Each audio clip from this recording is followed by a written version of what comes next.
Hello guys, ABC solution में आप सभी का स्वागत है। मैं सामिया परवीन आज आप सभी के लिए लेकर आई हूँ क्लास 10th का विज्ञान का 2020 का पेपर, जिसे हम आज सॉल्व करेंगे। चलिए ज़्यादा टाइम नहीं लेते हुए शुरू करते हैं क्वेश्चन नंबर फर्स्ट से।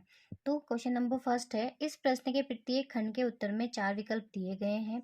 सही विकल्प अपनी उत्तर पुस्तिका में लिखना है। तो फर्स्ट है हमारा क, अमोनियम हाइड्रोक्साइड का रासायनिक सूत्र है। तो अमोनियम हाइड्रोक्साइड का रासायनिक सूत्र होगा हमारा NH4OH। क्वेश्चन नंबर सेकंड, ख, किसी विलयन का पीएच स्केल प्रदर्शित करता है। तो किसी विलयन का पीएच स्केल प्रदर्शित करता है हाइड्रोजन आयन सांद्रण। क्वेश्चन नंबर गे, मनुष्य शरीर में वृक्क किससे संबंधित है। तो मनुष्य शरीर में वृक्क संबंधित है उत्सर्जन से। क्वेश्चन नंबर घ, किसी चुंबक के चारों ओर का वह क्षेत्र जिसमें उसके बल का संसूचक किया जा सकता है कहलाता है चुंबकीय क्षेत्र। ड़, गोलीय दर्पण के ध्रुव तथा मुख्य फोकस के बीच की दूरी कहलाती है फोकस दूरी।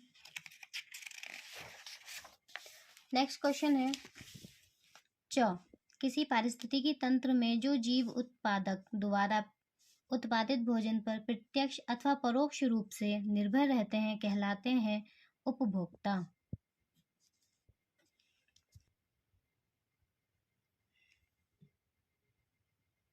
क्वेश्चन नंबर 2, वर्षा के जल का पीएच मान जब 5.6 से कम हो जाता है तो वो क्या कहलाती है। तो अम्लीय वर्षा, जब वर्षा जल का पीएच मान 5.6 से कम हो तो वह अम्लीय वर्षा कहलाती है। नेक्स्ट क्वेश्चन है हमारा क्वेश्चन नंबर 3, पुंकेसर एवं स्त्रीकेसर दोनों युक्त पुष्प क्या कहलाते हैं। तो दोनों युक्त पुष्प क्या कहलाते हैं, उभयलिंगी कहलाते हैं।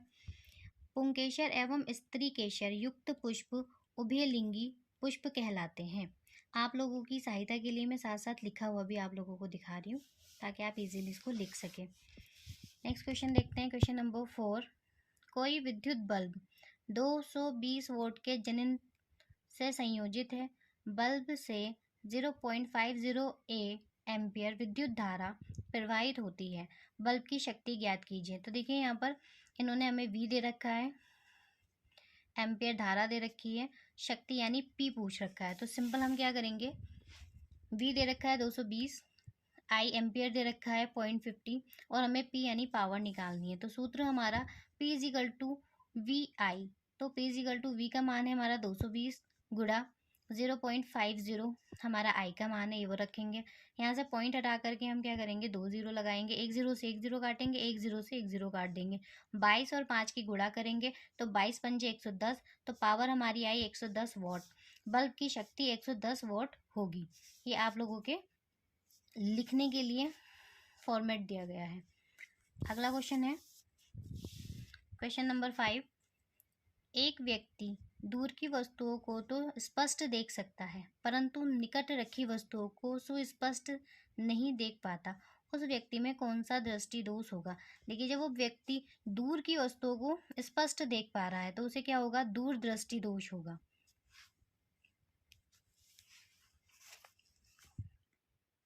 व्यक्ति में दूर दृष्टि दोष होगा। नेक्स्ट क्वेश्चन है हमारा, ऊर्जा के एक विकल्प स्रोत का नाम लिखिए। तो ऊर्जा का एक विकल्पीय स्रोत होता है नाभिकीय ऊर्जा है। अगला क्वेश्चन है हमारा क्वेश्चन नंबर 7, संयोजन अभिक्रिया किसे कहते हैं, एक उदाहरण भी दीजिए।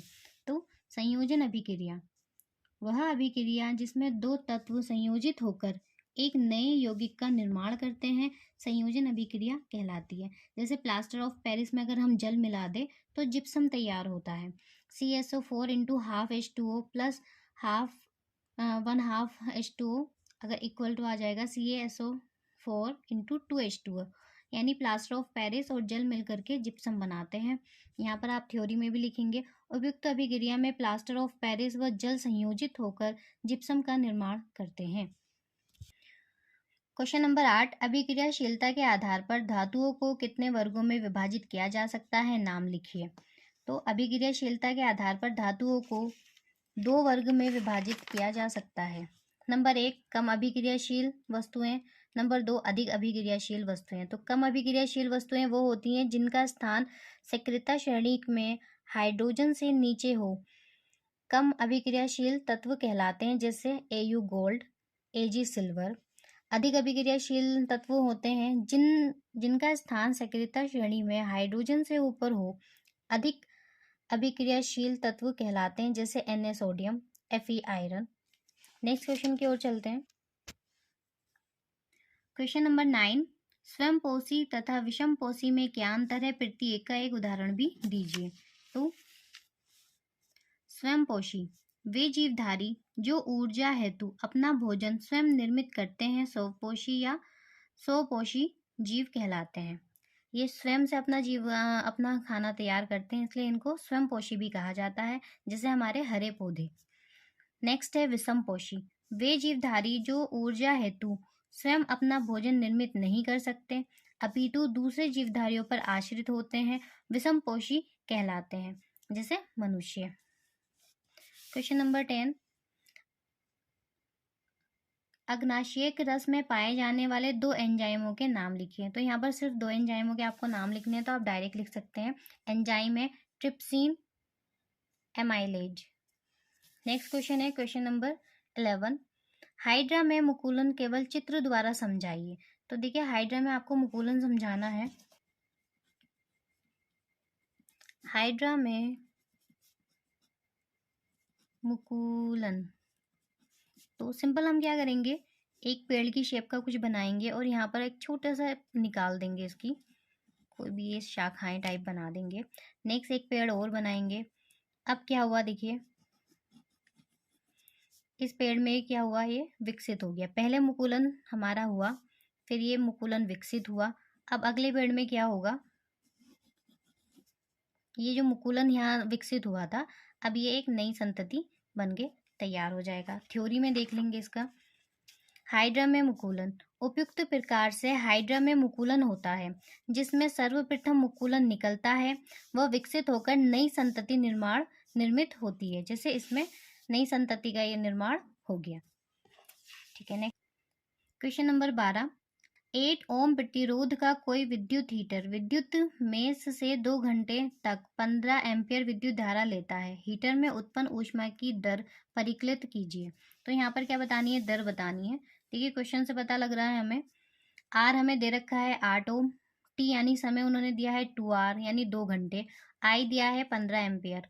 तो देखिए यहाँ पर ओम और एम्पियर छोटी मात्रक हैं, इसलिए हम इसको भी छोटे में बदल लेंगे, घंटे को सेकंड में चेंज करेंगे। तो 2 को गुणा 3600, तो ये 7200 सेकंड हो जाएंगी। तो सूत्र है हमारे पास H इजिकल टू आई का स्क्वायर आर टी। तो सिंपल इसमें सब रख देंगे। आई के स्थान पे 15, यहाँ एम्पियर था, यहाँ आर के स्थान पे 8 ओम, तो ये 8 है, टी के स्थान पे 7200 सेकेंड, तो ये 7200 सेकेंड। इनको सॉल्व करेंगे, 15 का स्क्वायर करेंगे 225, गुणा इन दोनों की गुणा करेंगे तो 57,600 यहाँ पर आ जाएगा। जब इन दोनों की हम आपस में गुणा करेंगे तो एक ये वैल्यू निकल के हमारी आएगी जूल में। अब हम क्या करेंगे, इसको पॉइंट में बदल के 10 की पावर के थ्रू हमें यहाँ पर दिखाना है। तो 1.296 इंटू 10 टू द पावर 7, यहाँ 7 जीरो हमने क्या किया, कम कर लिए, 1 2 3 4 5 6 7 और पॉइंट हमने यहाँ लगा दिया। तो 1.296 into 10 to the power 7 joule. तो एक छोटा सा नोट लिखेंगे साथ में, हीटर 2 घंटे में 1.296 into 10 to the power 7 joule ऊष्मा उत्पन्न करेगा। क्वेश्चन नंबर 13, विद्युत धारा को परिभाषित कीजिए तथा उसका मात्रक लिखिए। तो विद्युत धारा को परिभाषित करते हैं। विद्युत धारा किसी चालक पर एकांक समय में गुजरे आवेशों की संख्या विद्युत धारा कहलाती है। सामान्य शब्दों में एकांक समय में चालक पर बहने वाले आवेश की विद्युत धारा कहलाती है। इसका फॉर्मूला है धारा का I is equal to Q upon T. विद्युत धारा का मात्रक एम्पियर होता है, जिसे ए या एएमपी से निरूपित करते हैं। क्वेश्चन नंबर 14, जल का अपवर्तनांक 1.33 है, इस कथन का क्या अभिप्राय है? तो इसको थ्योरी में लिखेंगे। जल का अपवर्तनांक 1.33 है, यानी हमें जल का अपवर्तनांक उन्होंने दे रखा है। तो निर्वात में चाल होती है हमारी सी, अपवर्तनांक का फॉर्मूला है इजिकल टू होता है 1/c। तो यहाँ से हम इस फॉर्मूले से c निकालेंगे तो c इजिकल टू 1/ अपवर्तनांक हो जाएगा, और c इजिकल टू अपवर्तनांक का वैल्यू हमें यहाँ दे रखी है, तो क्या आ जाएगी 1/1.33। अतः उपयुक्त कथन से आशय है कि जल में प्रकाश की चाल निर्वात में प्रकाश की चाल का 1/1.33 गुना है। नेक्स्ट क्वेश्चन है क्वेश्चन नंबर 15। निम्न का पूरा नाम लिखिए। तो OTEC, ओटेक और CFC, इन दोनों का हमें नाम बताना है। तो देखिए OTEC इसकी फुल फॉर्म होगी ओशियन थर्मल एनर्जी कॉरपोरेशन। फिर से देख लीजिए, ocean thermal energy corporation. CFC की आप सभी बहुत ही फेमिलियर हैं, क्लोरोफ्लोरोकार्बन, हिंदी में है क्लोरोफ्लोरोकार्बन। Question number 16। निम्नलिखित अभिक्रियाओं के लिए संतुलित रासायनिक समीकरण लिखिए। तो यहाँ पे कुछ समीकरण दी हुई है, इन्हें क्या करना है, हमें संतुलित करना है। तो पहली समीकरण देख लेते हैं। 4Na + O2 2NaO। तो यहाँ पर Na और O तो हैं, लेकिन हमें क्या करना है, इनकी वैल्यू सही करनी है। तो यहाँ पर 2NaO है और यहाँ पर 4Na + O2 है, तो हम कुछ नहीं करेंगे, इस 4 को कट कर देंगे और यहाँ पर 2 लिख देंगे, बस ये हमारी समीकरण संतुलित हो गई। नेक्स्ट समीकरण को देखते हैं।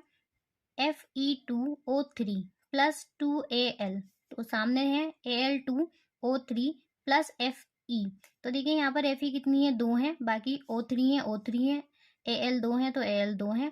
Fe क्या है हमारी, यहाँ पर 2 दिखा रखी है, यहाँ कोई नहीं दिखा रखी, तो बस इसके आगे हम यहाँ पर 2 लिख देंगे, तो ये समीकरण भी हमारी संतुलित हो जाएगी। नेक्स्ट समीकरण की तरफ चलते हैं। NaOH + Zn, तो यहाँ सामने देख लेते हैं Na2ZnO + H2। अब यहाँ क्या है, Zn 1 है, यहाँ भी Zn 1 है, ठीक है। O 1 है, यहाँ भी O 1 है, यहाँ Na 2 है, तो हम यहाँ संतुलित करने के लिए क्या करेंगे, यहाँ 2 लिखेंगे, तो Na 2 यहाँ 2 हो गया, Zn 1 ठीक है, O यहाँ पर तो यहाँ अब यहाँ 2 हो गए, O यहाँ पर 1 है, तो हम क्या करेंगे, H2 के आगे O लगा देंगे और ये समीकरण हमारी संतुलित होगी। Question number 17। निम्नलिखित तत्वों के इलेक्ट्रॉनिक विन्यास कोशों में लिखिए। तो पहला है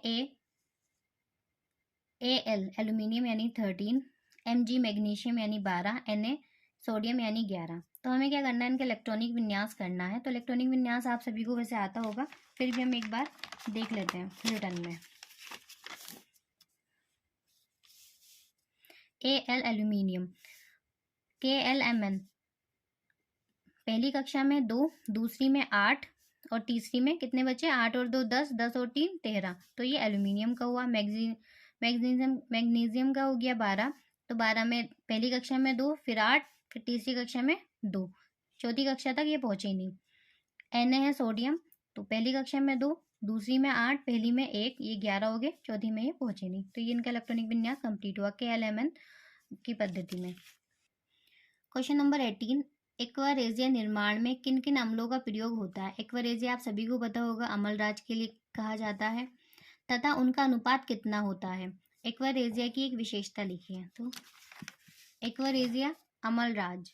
एक्वारेजिया 2 सांद्र अम्लों का मिश्रण होता है। ये 2 अम्ल सांद्र हाइड्रोक्लोरिक अम्ल HCl तथा सांद्र नाइट्रिक अम्ल HNO3 का मिश्रण होता है। इसमें इनका अनुपात 3:1 होता है, यानी HCl का 3 भाग व HNO3 का 1 भाग होता है।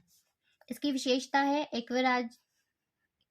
एक्वारेजिया अत्यधिक सांद्र व प्रबल अम्ल होता है। इसकी विशेषता यह है कि कठोर से कठोर वस्तु को भी घोल लेता है। प्रयोग होता है इसका सभी को पता है, इसका प्रयोग सोने के आभूषण चमकाने में होता है। Question number 19। प्रकाश की दिशा में पादप की अनुक्रिया होती है, चित्र द्वारा समझाइए। तो सिंपली आप क्या करेंगे, एक गमला बनाइए, फूल बनाइए बिल्कुल सीधा, और ये खिड़की बंद कर दीजिए। अगली एक दूसरी चित्र दिखाइए, एक गमला बनाइए, इस बार फूल को थोड़ा तिरछा कर दीजिए और खिड़की को खोल दीजिए। इसका मतलब हुआ प्रकाशानुवर्तन। जब पादप द्वारा प्रकाश की दिशा में अनुवर्तन या गति की जाती है तो प्रकाश अनुवर्तन कहलाता है। यहाँ प्रकाश उद्दीपक होता है तथा पौधा उसकी तरफ गति करता है। जैसा कि मैंने अभी आपको चित्र में दिखाया कि यहाँ पर क्या था, प्रकाश नहीं आया तो पौधे ने कोई गति नहीं की, लेकिन यहाँ जैसे ही उसके पास प्रकाश आया तो उसने गति करी और उसकी तरफ को ये थोड़ा सा झुक गया। इसी को क्या कहते हैं हम? प्रकाश अनुवर्त कहते हैं। नेक्स्ट क्वेश्चन है क्वेश्चन नंबर 20। एक उभयलिंगी पुष्प की अनुदैर्ध्य काट का चित्र बनाइए, जननांगों को प्रदर्शित कीजिए। अथवा मानव पाचन तंत्र का स्वच्छ चित्र बनाइए तथा इनमें निम्नलिखित भागों को दर्शाइए। या तो आपको 20 का ये क्वेश्चन करना है या ये क्वेश्चन करना है, दोनों में से कोई भी एक क्वेश्चन आपको करने हैं। तो इन दोनों में से हम ये वाला क्वेश्चन करेंगे। मानव पाचन तंत्र का स्वच्छ चित्र बनाएं तथा इनमें निम्नलिखित भागों को दर्शाइए, जैसे पित्तनली, आमाशय और ग्रसिक। देखिए यहाँ पर हमें क्या करना है, एक छोटा सा मानव का चित्र हल्की हल्की आकृति दे करके बना लेना है। जैसे ये दांत है, ये नाली बनाई है, नलिका बनाई है, ये आमाशय है, ये पित्तबली के अंदर का पित्त है, और यहाँ पर छोटी छोटी हाथें बना रखी है हमने। तो हमें सिर्फ 3 चीज़ें दर्शानी है। तो देखिए ग्रासिका ये होती है जो नली होती है, और यहाँ पर जो मैंने आमाशय बनाया है ये आमाशय हो गया। फिर यहाँ इसके ऊपर जो ये छोटी सी तिल्ली जैसी दिख रही है आपको, ये क्या होगी? हमारा पित्तबली होगी। ये क्या हुआ? हमारा मानव पाचन तंत्र हुआ। क्वेश्चन नंबर 21, निम्न पर संक्षिप्त टिप्पणी लिखिए। पहला है प्लेटलेट्स, दूसरा है लसिका। तो पहला है प्लेटलेट्स। प्लेटलेट्स शरीर का एक मुख्य वर्णक है। यह रुधिर के 3 भागों में से एक है। रक्त प्लेटलेट्स शरीर के लिए अत्यधिक महत्वपूर्ण होता है। रक्त प्लेटलेट्स का कार्य शरीर के क्षतिग्रस्त भाग की मरम्मत करना होता है। जबकि शरीर का कोई भाग क्षतिग्रस्त हो जाता है तो ये उस स्थान पर पहुंचकर उस स्थान की मरम्मत करके रुधिर प्रवाह को रोकता है। ये इसकी संक्षिप्त टिप्पणी हुई। नेक्स्ट था हमारा लसिका। तो लसिका को देख लेते हैं। मानव शरीर में लसिका एक परिवहन तंत्र के नाम से जाना जाता है। यह शरीर में पोषक पदार्थों का परिवहन करता है। यह रुधिर की तरह ही कार्य करता है। इसके कई भाग होते हैं, उनमें से कुछ निम्न हैं, जैसे लसिका गांठें, लसिका वाहिनिकाएं। लसिका गांठों का निर्माण लिम्फोसाइट्स के द्वारा किया जाता है। क्वेश्चन नंबर 22, 40 वोल्ट अनुमत का कोई रेफ्रिजरेटर 4 घंटे प्रतिदिन चलता है। 30 दिन तक चलने के लिए ऊर्जा का मूल्य क्या होगा? उन्होंने दर दी है 3 रुपये प्रति किलोवाट घंटा। क्वेश्चन से देखिए, जैसे हमें उसने टी दे रखा है 8 घंटे समय, पावर दी है उसने 400 वोट। तो क्योंकि ये घंटा बड़ी यूनिट है तो इसको भी बड़ी यूनिट में बदलेंगे, वोट को किलोवाट में बदलेंगे। तो 400 को 1000 से हम क्या कर देंगे? भाग कर देंगे। तो 0.4 किलो वोट हमारा आ जाएगा। तो हमारा सूत्र है P = W/T से। तो W यहाँ से हम निकालेंगे W = P ये क्या करेगा? P यहाँ जा करके गुणा कर देगा। तो W = P/T। तो एक दिन की दर निकालेंगे पहले। P का मान है हमारा 8, T का मान है 0.4। तो हमारा आंसर आएगा 3.2 किलोवाट घंटा। तो एक दिन का मूल्य निकालेंगे, जैसा कि उन्होंने क्वेश्चन में हमें मूल्य दिया हुआ है 3 रुपये। तो अब हम मूल्य निकालेंगे एक दिन का मूल्य। तो जो हमारा किलोवाट घंटा आया है उसके साथ गुणा कर देंगे हम 3 की। इन दोनों की गुणा करने के बाद 9.6 हमारे रुपीज़ हो जाएंगे एक दिन के। अब उन्होंने क्या कहा है? 30 दिन का निकालना है। तो चूंकि 30 दिन का मूल्य 9.6 × 30 यानी 9.6 गुणा 30 की जब हम गुणा करेंगे तो 288.0 यानी 288 रुपये हमारे हो जाएंगे। यहाँ पर हम एक छोटा सा नोट डालेंगे। रेफ्रिजरेटर को 30 दिन चलाने का मूल्य 288 रुपये होगा। आंसर। क्वेश्चन नंबर 23, एक वस्तु वक्रता केंद्र C तथा फोकस F के बीच में रखी है। अवतल दर्पण तथा उत्तल दर्पण द्वारा बनने वाले प्रतिबिंब की स्थिति को किरण आरेख द्वारा दर्शाइए। देखिए यहाँ पर एक किरण आरेख आपको बनाना है अवतल और उत्तल दर्पण के लिए। अवतल दर्पण के लिए जब वस्तु C व F के बीच रखी है, जैसे यहाँ लिखा है ना, फोकस दूरी क्या है? केंद्र C तथा फोकस F के बीच रखी है। तो यहाँ पर देख लीजिए C और F के बीच में ये एक छोटी सी चीज रखी हुई है A और B की। और यहाँ पर हमारा क्या है? लेंस लगा हुआ है। ये हमने आरेख के द्वारा इसको बताया। एक सीधी लाइन खींची है, लेंस लगाया है, छोटी सी वस्तु रखी है। ये देखिए इनके आरेख बना दिए। अब ये छोटी वस्तु क्या हो रही है? यहाँ पर बड़े होके दिख रही है। ये छोटी वस्तु यहाँ पर बड़े होके दिख रही है क्योंकि ये क्या है? अवतल लेंस है। तो C और F के बीच की रखी हुई चीज क्या हो रही है? बड़ी होकर के दिख रही है। प्रतिबिंब C से बाहर, देखिए C से बाहर उल्टा, यहाँ देखिए ऊपर है, ये नीचे को, वास्तविक वस्तु से बड़ा बनता है। ये क्या कह रहा है, सी से बाहर बनेगा, उल्टा बनेगा और वास्तविक वस्तु से बड़ा बनेगा।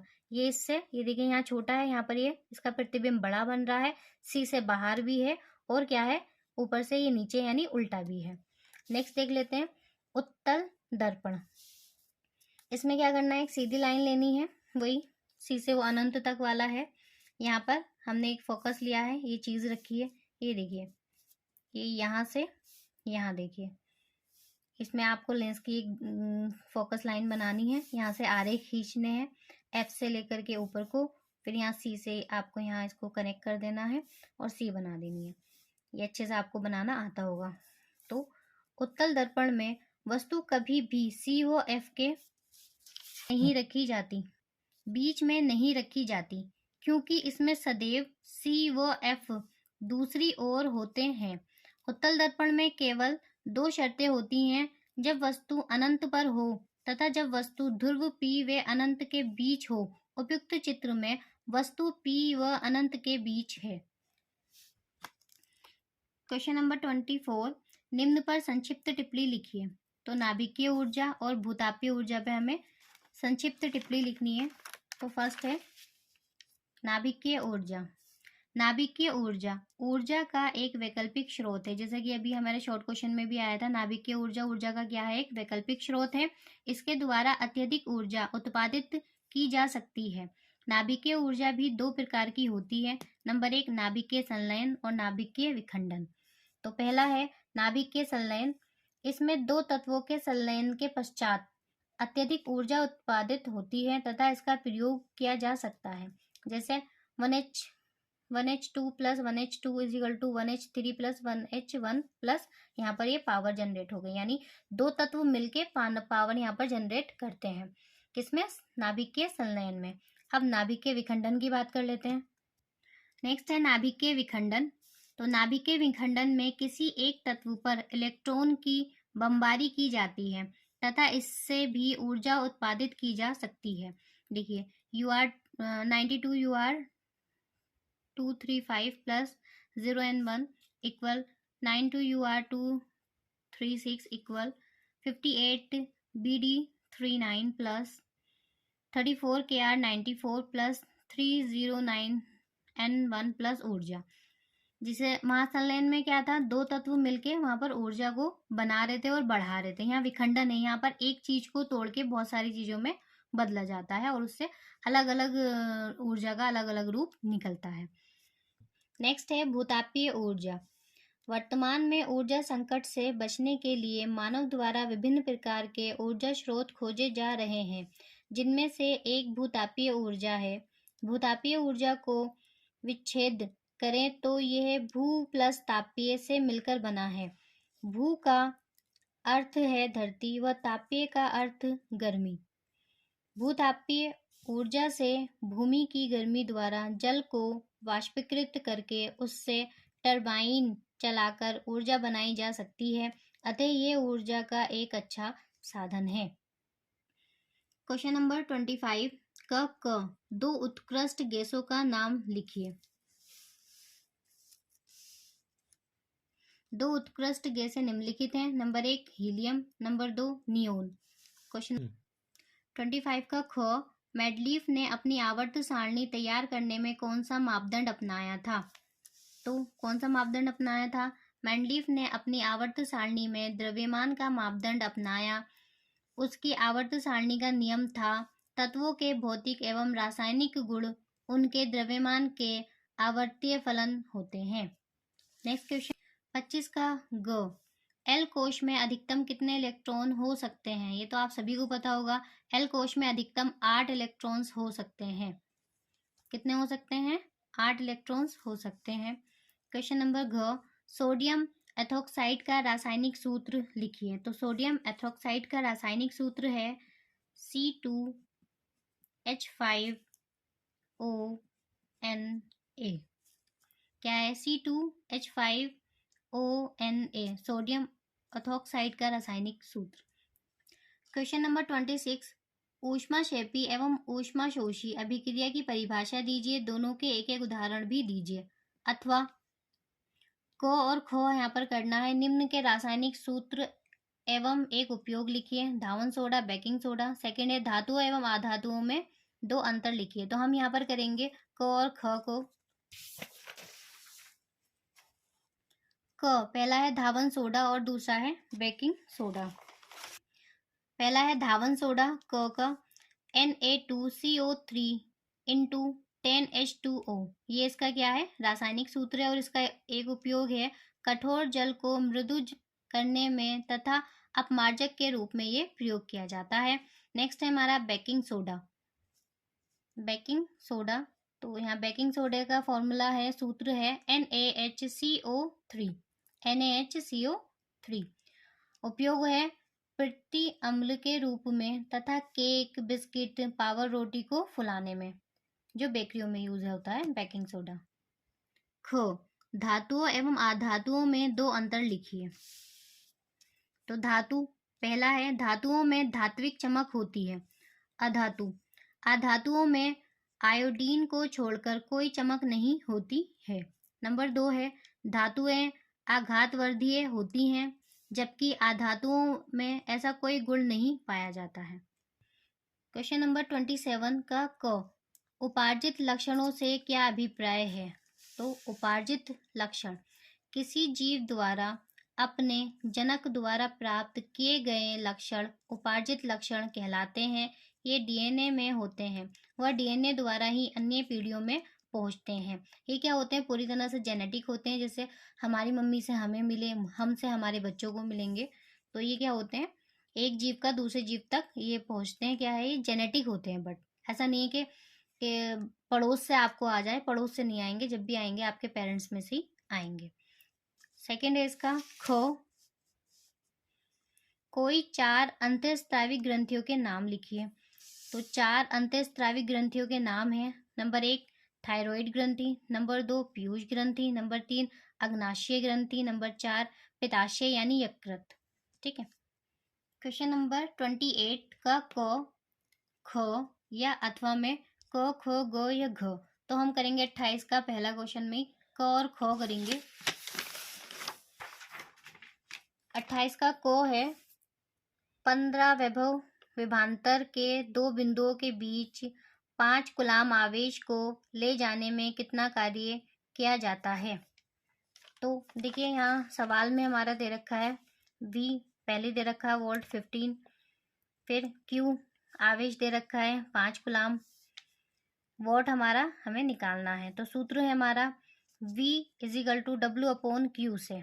तो हमें क्या करना है, हमें W निकालना है। तो ये V क्या करेगा, ये Q क्या करेगा, V में जाके गुणा कर देगा। तो W = VQ या W = V का मान है हमारा 15, Q का मान है हमारा 5। तो 15 × 5, 15 पंजे 75।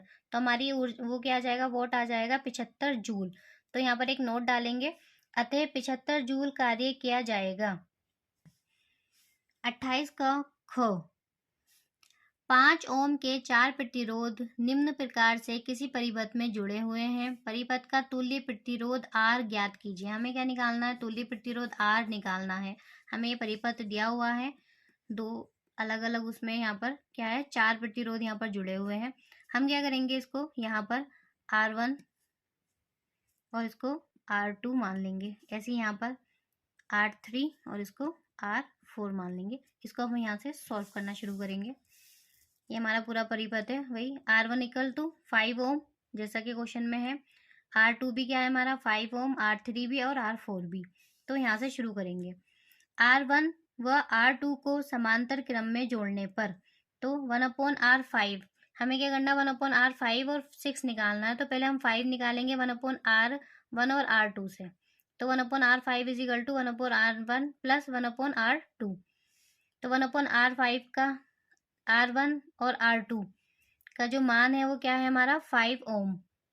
तो यहाँ पर हम लिखेंगे 5, इन दोनों का एल्शियम लेंगे, 5 हो गया, दोनों का एल्शियम लेंगे 2/5 हुआ। 1/R5 का इक्वल 2/5। अब यहाँ से हमें क्या करना है, सिर्फ R5 निकालेंगे। तो ये क्या हो जाएगा, हमारा पलट जाएगा और R5 = आ जाएगा 5, ये 2 यहाँ पर भाग करेगा जाके, तो 5/2। जब हम इसे सॉल्व करेंगे तो हमारा आंसर आएगा 2.5 ओम। हमारा ये R5 आया। नेक्स्ट हमारी दूसरा है R3 R4। तो R3 व R4 को समांतर क्रम में जोड़ने पर 1/R6 is equal to 1/R3 plus 1/R5। जब R4 जब हमने R5 निकाला था तो 1/R2 और R3 लिया, 1/R1 और R2 लिया था। जब हम 6 निकालेंगे तो 3 और 4 लेंगे। यहाँ पर 1/6 से वही सेम R3 R4 भी हमारे क्या थे, 5 ओम है। तो 5 हमने 1/5 प्लस 1/5, तो सेम वही प्रोसेस 1/R6 का 2/5। जब इसको पलट देंगे तो R6 निकलेगा 5/2, तो हमारा आ जाएगा 2.5 ओम। तो हमारे पास R5 2.5 ओम, इसी तरह से R6 2.5 ओम। अब हम क्या करेंगे, अब हम इन दोनों को R5 व R6 को श्रेणी क्रम में जोड़ने पर, अब क्या करना है हमें, श्रेणी क्रम में इसको आगे जोड़ेंगे दोनों को, R5 और R6 को। तो R इजिकल टू हमें निकालना क्या था, यहाँ पे हमसे कहा था कि आपको क्या करना है, प्रतिरोध R निकालना है। तो अब हम यहाँ पर R निकाल रहे हैं। तो R is equal to R5 plus R6, नीचे हम इनके मान रखेंगे 2.5 प्लस कर देंगे तो हमारा R क्या हो जाएगा, 5 ओम आ जाएगा। तो अतः कहा जा सकता है तुल्य प्रतिरोध क्या होगा, हमारा 5 ओम ही होगा। क्वेश्चन नंबर 29, कोई 4.0 सेंटीमीटर आकार का बिंब किसी 15.0 सेंटीमीटर फोकस दूरी के अवतल दर्पण से 25.0 सेंटीमीटर दूरी पर रखा है। दर्पण से कितनी दूरी पर किसी पर्दे को रखा जाए कि स्पष्ट प्रतिबिंब प्राप्त हो। प्रतिबिंब की प्रकृति तथा साइज ज्ञात कीजिए। तो यहाँ पर हमें प्रकृति और साइज निकालना है। यहाँ क्वेश्चन से ही हमने उठाया, हमारे पास क्या देखा है, एच हमें उन्होंने दे रखा है आकार 4 सेंटीमीटर, एल एफ दे रखा है माइनस के 15 सेंटीमीटर फोकस दूरी, और यू इसने हमें दे रखा है माइनस के 25 सेंटीमीटर अवतल दर्पण। अब हमें क्या बताना है, वी और एच बताना है, एच बार, वी और एच बार हमें निकालना है। तो हम सबसे पहले क्या करेंगे, हम वी निकालेंगे। तो सूत्र 1/F is equal to 1/V plus 1/U से 1/F का मान है 1/-15 इक्वल 1/V ऐसी रहेगा प्लस 1/-25। अब ये क्या है, यहाँ प्लस है और यहाँ माइनस है, ये प्लस माइनस क्या हो जाएगा, यहाँ पर आके माइनस हो जाएगा। नेक्स्ट यहाँ पर हम क्या करेंगे, अब 1/V यहाँ आ जाएगा, ये यहाँ पर माइनस में उधर जाकर के प्लस हो जाएगा, तो 1/15 प्लस 1/25। अब इनका एलसीएम ले लेंगे, 75 हो गया। तो माइनस के 5 प्लस 3, जब माइनस के 5 में से प्लस के 3 जाएंगे तो माइनस के 2 बचेंगे, तो माइनस के 2/75। अब हमें क्या करना है, 1/V के बदले हमें क्या करना है, V निकालना है। तो ये क्या हो जाएगा, यहाँ से ये पलट जाएगा। तो माइनस के 75/2 जब हम इसे सॉल्व करेंगे तो माइनस के 37.5 सेंटीमीटर। अब जैसे हमारे पास v हमें मिल गया है, अब हम क्या करेंगे, m is equal to H bar upon H is equal to minus V upon U. तो हम इस फॉर्मूले का यहाँ पर यूज़ करेंगे। h बार हमें निकालना है, h का मान हमारे पास दिया हुआ है 4 सेंटीमीटर, प्लस में यहाँ पर क्या होगा, सॉरी माइनस में ये होगा माइनस के 37.5, ये देखिए माइनस में है v, तो हमने यहाँ माइनस लिया, अपॉन 25 यू का मान है, ये माइनस में था, ये भी माइनस, तो माइनस माइनस कट गया है यहाँ पर। लेकिन ये जो अंदर वाला माइनस है ये भी रहेगा, ये बाहर वाले दोनों माइनस कट गए हैं। तो H bar is equal to -37.5 into 4/25, 25 से कट करेंगे तो 1.5, तो -1.5 इंटू 4, जब इन दोनों की गुणा करेंगे तो माइनस के 6.0 सेंटीमीटर। यहाँ हम नोट डालेंगे, एक पर्दे को 37.5 सेंटीमीटर दूरी पर रखा जाएगा। प्रतिबिंब वस्तु से बड़ा, वास्तविक उल्टा सी से बाहर बनेगा, क्योंकि अवतल दर्पण में हमेशा प्रतिबिंब जो बनता है वो वस्तु से बड़ा बनता है, वास्तविक बनता है, उल्टा और सी से बाहर बनता है, जैसा कि हमने अभी पहले भी चित्र के द्वारा उसको समझा था। नेक्स्ट एंड लास्ट क्वेश्चन है हमारे इस पेपर का, क्वेश्चन नंबर 30। बांध बनाने के किन्हीं 4 लाभों को लिखिए अथवा पोषी स्तर क्या है, एक आहार श्रृंखला का उदाहरण दीजिए तथा इनमें विभिन्न पोषी स्तर बताइए। तो जैसे बांध बनाने के किन्हीं 4 लाभ आप आराम से लिख सकते हैं। हम ये वाला क्वेश्चन कराएंगे पोषीय स्तर। क्वेश्चन है पोषीय स्तर, किसी एक उत्पादक व उस पर आश्रित प्रत्यक्ष या परोक्ष रूप से सभी जीवों के समूह को पोषी स्तर कहते हैं। फॉर एग्जाम्पल उदाहरण है हमारा घास। घास को खाया खरगोश ने, खरगोश को खाया भेड़िया ने और भेड़िया को खाया बाघ ने। उपयुक्त उदाहरण में घास के द्वारा उत्पादक की भूमिका का निर्वाह किया जाता है। घास यहाँ पर क्या है, हमारी उत्पादक है। उदाहरण में खरगोश प्राथमिक उपभोक्ता है, खरगोश हमारा प्राथमिक उपभोक्ता है की भूमिका अदा कर रहा है, तथा भेड़िया द्वितीयक उपभोक्ता की भूमिका अदा कर रहा है। भेड़िया क्या हुआ, हमारा द्वितीयक उपभोक्ता हुआ, ये प्रथम हुआ, और ये हमारा क्या था, ये उत्पादक है यानी बनाने वाला, उपभोक्ता की भूमिका अदा कर रहा है। अंत में बाघ सर्वोच्च मांसाहारी उपभोक्ता की भूमिका अदा कर रहा है। तो यहाँ पर बाघ क्या है, सर्वोच्च मांसाहारी है।